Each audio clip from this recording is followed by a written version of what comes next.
Hello, আসসালামু আলাইকুম। কিরাম আছো সকলে? আমি আলহামদুলিল্লাহ ভালো আছি। আমরা গেলাম খুলনা ইউনিভার্সিটির হল রোড নামে একটা জায়গায়। সে নিজে দেখি ও মা গো, এই জায়গায় তো পুরো দেশের উন্নয়ন সব এইখানে।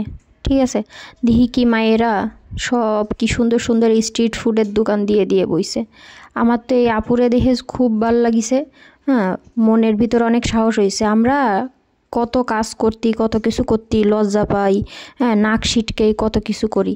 অথচ দেখো এই আপুরা এই জায়গায় কি সুন্দর স্ট্রিট ফুডের দোকান দিয়ে নিজের পায়ে দাঁড়ানোর জন্য কাজ করে যাচ্ছে। হ্যাঁ, কোনো কাজ ছোট না, মেয়েরা সব কিছু পারে, বাইরেও করতে পারে, ঘরেও করতে পারে। এই আপুটা কিন্তু আমাকে কমার্স কলেজের মার্কেটিং ডিপার্টমেন্টের আপু।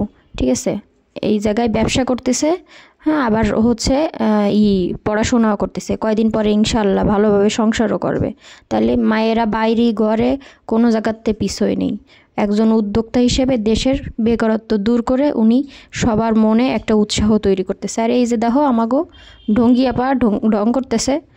অথচ আমি ওনারে বলতেছি কি ক্ষণ মুখখান একটু দেখাও, তা দেখাবে না। তো এই যে আমাকে এনি আইসে হলো বারবিকিউ আর লুচি, আর এখানে ওনার আবার পছন্দ মোমো। অবশ্য আমারও অনেক পছন্দ। তাই খাইয়ে দেয় আমরা দুজন ড্যাং ড্যাং করতে করতে বাসায় চলে আসি। আল্লাহ হাফেজ।